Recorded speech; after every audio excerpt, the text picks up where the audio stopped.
Você já tentou orar e no meio da oração percebeu que estava editando o que sentia, como se não pudesse falar com Deus do jeito que realmente está por dentro? Você começa sincero, mas de repente filtra o medo, engole a raiva, arruma as palavras, tenta parecer forte, porque no fundo acha que Deus só recebe oração de gente controlada. E aí nasce uma das solidões mais cruéis da vida cristã: sofrer diante de Deus, mas sem coragem de ser verdadeiro com Ele. Muita gente não abandonou a oração porque parou de crer, abandonou porque cansou de fingir. E é aqui que o Getsemane desmonta tudo. Na noite mais pesada da história, Jesus não faz uma oração bonita. Ele cai em agonia, ele volta, ele repete, ele insiste, e isso muda tudo. Porque Jesus já sabia da cruz. Ele já tinha falado antes que seria entregue, morto e ressuscitaria. O plano não era novidade. O choque não foi falta de informação. O choque foi o peso real do cálice chegando sobre a alma humana perfeita dele. E aqui está um detalhe que quase ninguém vive como deveria. Saber a vontade de Deus não impede que ela doa. Você pode entender o caminho e ainda assim tremer diante dele. Você pode amar a vontade do Pai e sentir o custo dela esmagando seu coração. Jesus prova isso no jardim. Ele não se rebela, ele não peca, ele não foge, mas ele também não finge tranquilidade. Ele abre o coração, ele expõe a dor, ele fala com verdade. E tem um detalhe ainda mais forte. Na hora da maior angústia, Jesus diz: Abba, Pai. No momento em que tudo pesa, ele não corre para uma relação fria com Deus, ele corre para a intimidade. Isso mostra que a dor não quebrou a filiação, a agonia não cancelou a proximidade. Jesus sofre como filho, Jesus luta como filho, Jesus se derrama como filho. Enquanto isso, os discípulos dormem. 3 vezes. Eles não suportam a tristeza. O corpo desliga, a alma apaga. Jesus não. Jesus vai orar. Volta e encontra homens dormindo. Vai orar de novo. Volta e encontra homens dormindo. Vai orar pela 3ª vez, dizendo essencialmente as mesmas palavras. E aqui o Getsemane destrói outro mito. Oração profunda não é sempre oração inédita. Às vezes, a oração mais santa da sua vida vai soar repetitiva, porque não nasce da criatividade, nasce do combate. Percebe a força disso? A religião ensina você a impressionar. O Getsemane ensina você a permanecer. A religião diz que repetir é fraqueza. O Getsemane mostra que repetir também é resistência. A religião manda você organizar a emoção antes de chegar em Deus. Jesus mostra o contrário. Leve o caos para o Pai, mas não solte a mão dele no meio do caos. E no fim da 3ª oração, alguma coisa está firmada por dentro. O cálice não foi removido. O traidor ainda está vindo. A noite não ficou mais leve. Mas Jesus se levanta, não porque a dor sumiu, e sim porque a oração o fortaleceu para atravessar a vontade do Pai sem fugir dela. E talvez esse seja o confronto que você precisava ouvir hoje.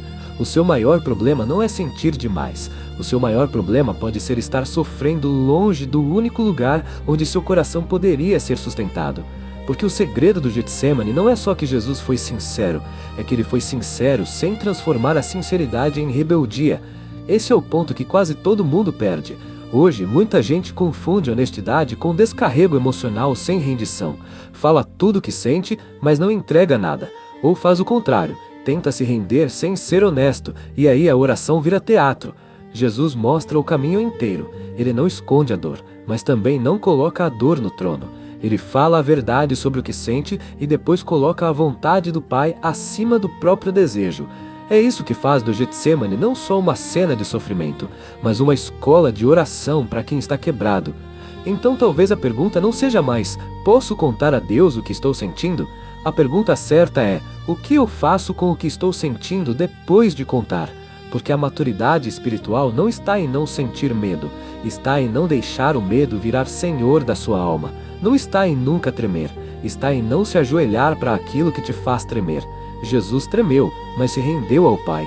Jesus sofreu, mas permaneceu obediente. Jesus desejou que o cálice passasse, mas desejou ainda mais que a vontade do Pai fosse cumprida. E é aqui que a oração deixa de ser só alívio e se torna alinhamento.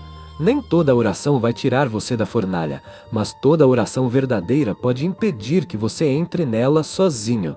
E como isso desce para a vida real? Desce quando você para de editar sua alma diante de Deus.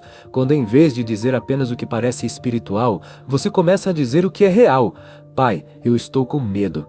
Pai, eu não queria passar por isso. Pai, eu estou cansado. Pai, eu não entendo. Pai, uma parte de mim quer fugir. Isso não é falta de fé.